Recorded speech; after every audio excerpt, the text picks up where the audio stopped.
Assalamualaikum warahmatullahi wabarakatuh. Perkenalkan, saya Agung Tornado Pratama akan mempresentasikan hasil dari proyek UAS Data Mining. Berikut adalah soalnya. Soal pertama, kita akan menganalisis data eksploratif. Nah, kita akan mendapatkan word frekuensi unigram. Berikut adalah word frekuensi unigram untuk yang positif. Didapatkan top 10 unigram, ada yang, dan-nya, orang, mereka, Allah, dan lain-lainnya. Dan untuk word frekuensi unigram yang negatif, terdapat top 10 unigramsnya dengan top 2 terbanyaknya yaitu ada anjing dan Viking.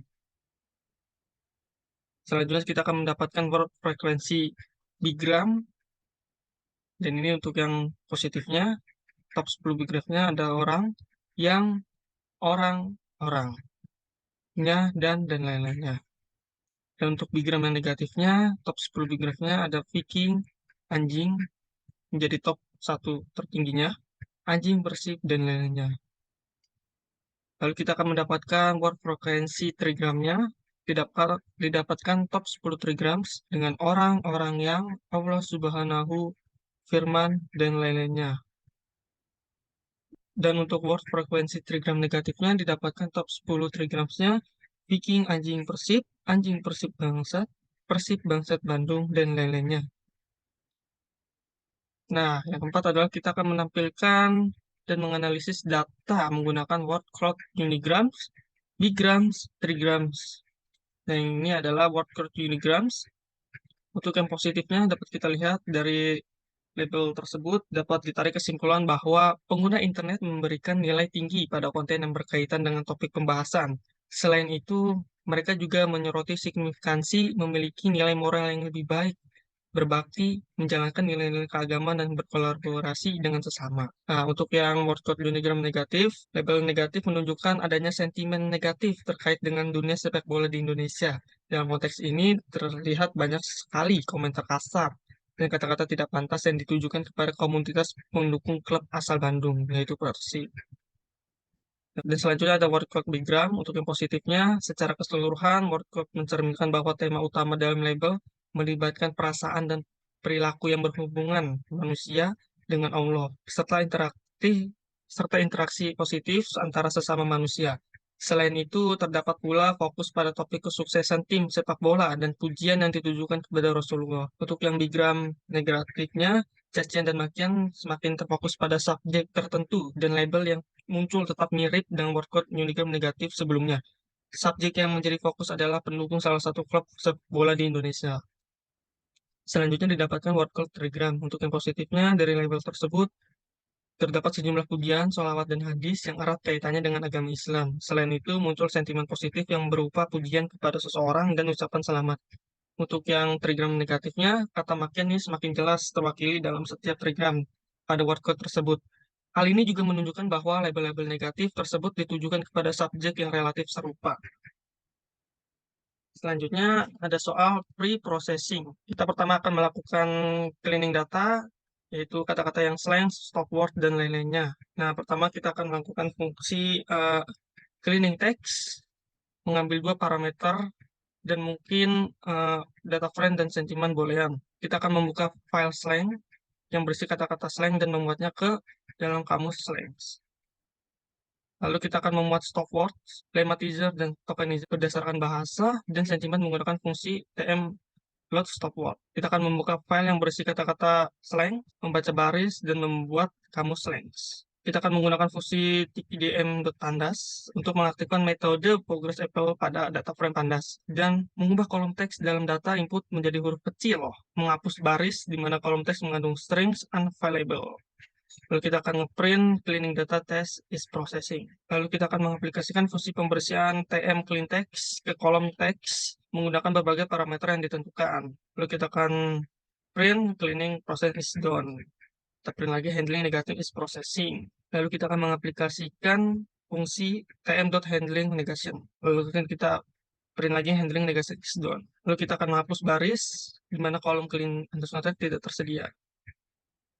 Selanjutnya kita akan cleaning data, yaitu data negatif dan data positif. Pertama, kita akan membuka 2 file JSON yang berisi dengan sentimen negatif dan positif. Dan kita akan menggunakan pd.json normalizes. Fungsi ini mengubah data JSON menjadi dua data frame, yaitu data negatif dan data positif. Lalu kita akan gabungkan dua data frame tersebut menjadi satu data frame menggunakan pd.concat. Lalu kita akan memilih kolom teks dan label dari data frame hasil gabungan. Lalu kita akan memanggil fungsi cleaning text untuk membersihkan teks dalam data frame dengan sentimen yang diatur ke true. Lalu kita akan mengembalikan data frame yang sudah diproses. Nah, code ini itu bertujuan untuk membaca data dari dua file JSON. Lalu kita akan menggabungkannya menjadi satu data frame, memilih kolom tertentu, dan membersihkan teks dalam kolom teks menggunakan fungsi cleaning text. Selanjutnya, soal yang ketiga ada vektorisasi. Nah, pengertian dari vektorisasi itu adalah mengubah suatu kata menjadi angka.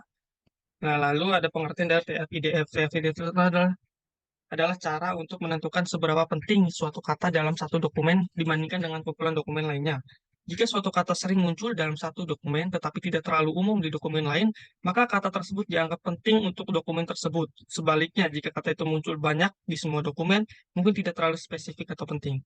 Jadi, TF-IDF ini memberi kita cara untuk menemukan kata-kata yang spesifik atau penting untuk suatu dokumen dalam suatu koleksi dokumen. Ini sering digunakan dalam mesin pencari dan analisis teks untuk menyoroti informasi yang relevan. Selanjutnya kita akan mendefinisikan matrix term fact.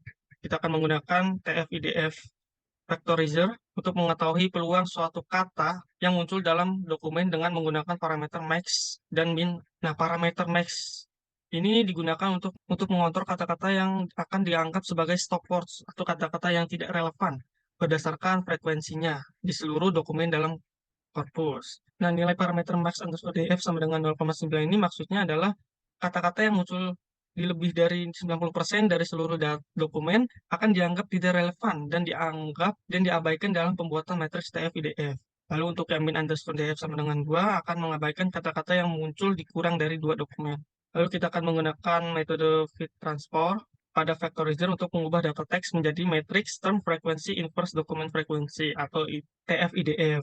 Lalu kita akan menggunakan get fitur underscore names underscore out pada Factorizer untuk mendapatkan nama-nama fitur atau kata-kata yang terkandung dalam data. Lalu kita akan membuat data frame dari matriks TF-IDF menggunakan pd.dataframe. Lalu kita akan kembalikan DF. Nah, dengan menggunakan TF-IDF, kode tersebut mengukur seberapa penting suatu kata dalam satu dokumen tertentu dibandingkan dengan seluruh kumpulan dokumen atau korpus. Yang keempat ada soal yang keempat ada soal modeling. Penjelasan mengenai support vector machine atau SVM pada binary classification. Dalam konteks binary classification, SVM ini berfokus pada memisahkan dua kelas data menggunakan batas keputusan yang optimal. SVM adalah algoritma pembelajaran mesin untuk tugas klasifikasi dan regresi. SVM ini beroperasi dengan memproyeksikan data ke dalam ruang berdimensi tinggi, fitur space, dan mencari hyperplane yang paling baik memisahkan dua kelas. Nah, hyperplane itu adalah batas keputusan yang membagi ruang fitur menjadi dua wilayah yang mewakili kelas yang berbeda. Nah, SVM ini bertujuan untuk menemukan hyperplane dengan margin maksimal. Nah, margin itu apa? Margin itu adalah jarak antara hyperplane dan titik-titik terdekat dari dua kelas. Model SVM ini dilatih dengan menggunakan data pelatihan untuk menemukan hyperplane yang optimal. Kemudian, model diuji pada data tes untuk mengukur kinerjanya pada data yang belum pernah dilihat sebelumnya. Setelah dilatih, SVM dapat digunakan untuk membuat prediksi dengan menghitung fungsi keputusan pada setiap titik data. Nah, fungsi keputusan memberikan label kelas berdasarkan sisi mana dari hyperplane titik data tersebut berada. Lalu kita akan mendefinisikan training model. Kita akan membuat people line dengan menggunakan TF-IDF Factorizer dan SVC. Sebuah grid parameter ditentukan untuk mencari kombinasi hyperparameter yang terbaik. Dalam hal ini kita mencari kombinasi terbaik dari parameter C dan gamma. Nah, parameter ini sebenarnya banyak, tapi kita menggunakan C dan gamma. Untuk menentukan metrik evaluasi yang akan digunakan untuk grid search CV, dalam hal ini kita gunakan metrik akurasi presisi, recall, dan advanced score. Kita akan membuat scoring untuk menemukan metrik evaluasi yang akan digunakan pada proses penyetelan hyperparameter. Metrik tersebut melibatkan akurasi, presisi, recall, advanced score. Kita juga akan menggunakan max scorer dari skititlab digunakan untuk menghasilkan fungsi skor berdasarkan metrik evaluasi yang dipilih. Nah, fungsi training model pada kode tersebut bertujuan untuk melatih model klasifikasi menggunakan support vector classifier atau SVC dengan menggunakan pendekatan pipeline.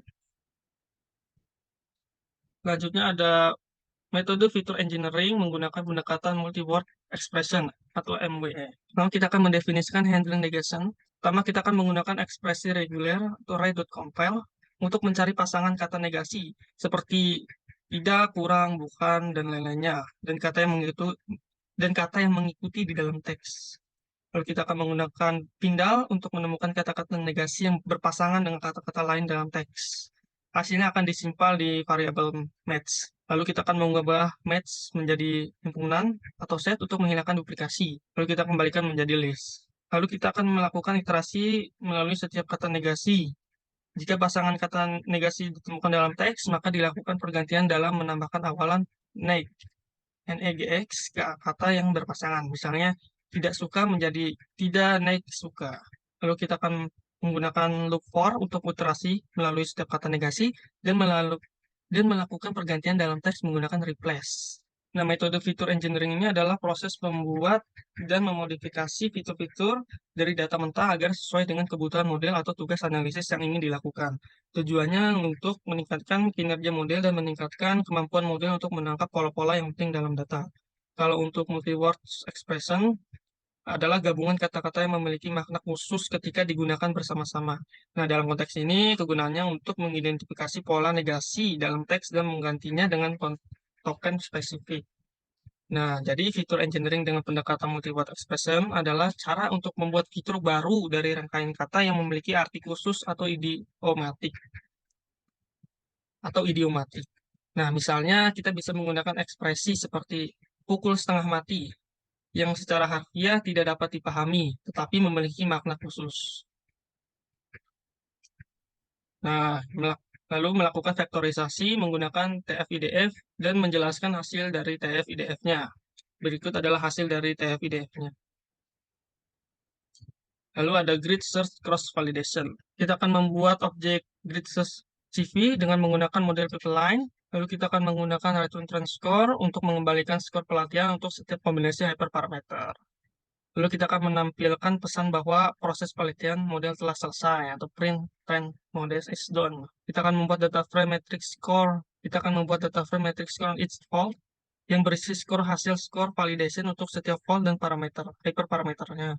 Lalu kita akan memilih model terbaik atau base underscore model dari hasil penyetelan hyperparameter. Lalu kita akan melakukan prediksi pada data uji atau X underscore text dan menghasilkan laporan klasifikasi menggunakan klasifikasi underscore report dari skititlab.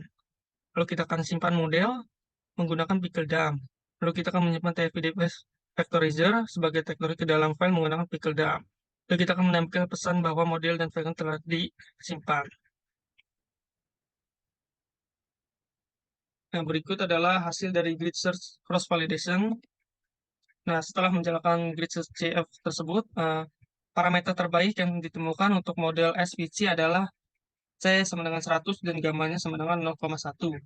Nah, ini menandakan bahwa nilai C yang tinggi, yaitu 100, dan gamma yang moderat, yaitu 0,1, adalah parameter yang terbaik yang berhasil dioptimalkan melalui proses grid search.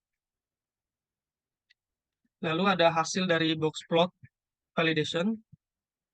Nah, tentang performa model yang luas terlihat dalam box dari grid search CV. Berkisar antara 98% hingga 100%.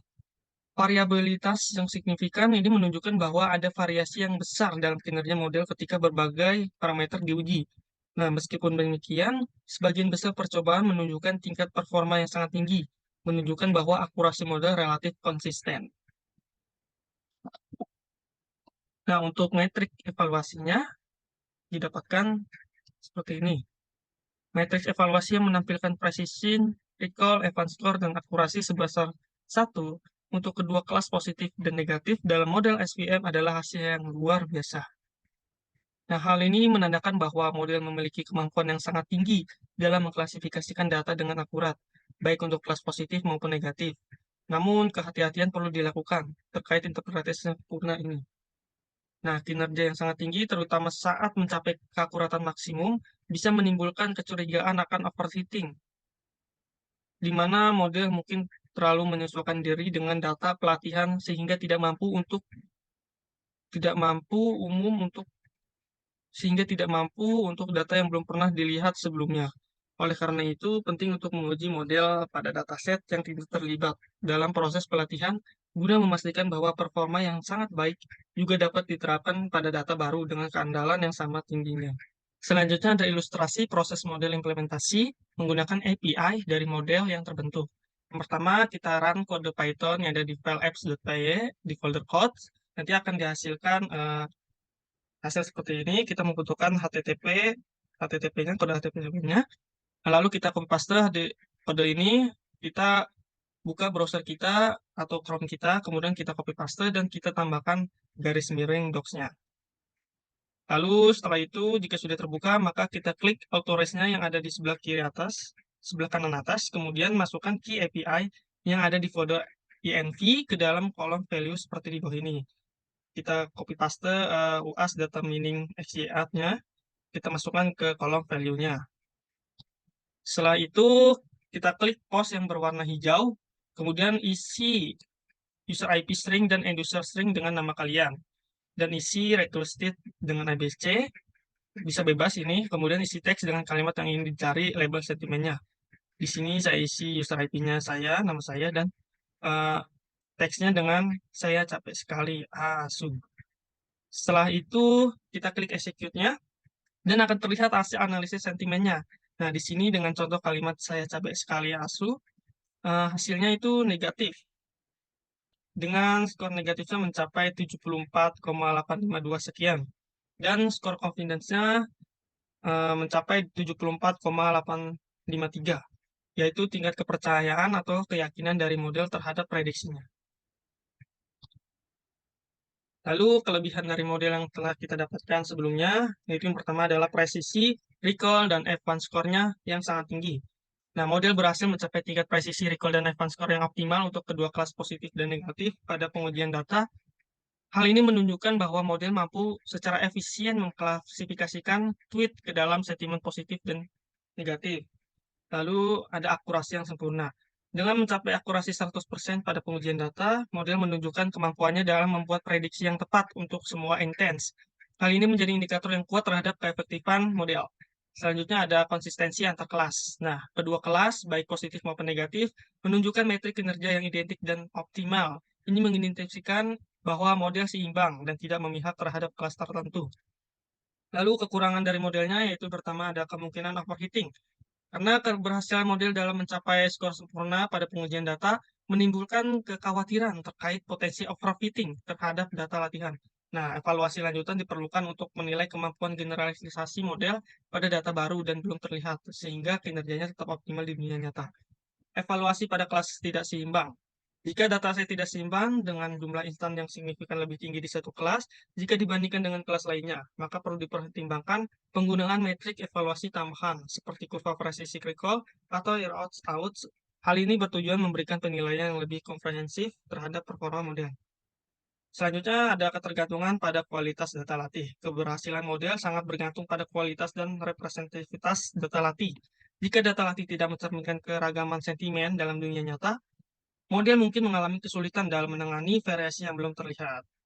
Sekian presentasi dari saya. Mohon maaf jika ada kesalahan. Wassalamualaikum warahmatullahi wabarakatuh.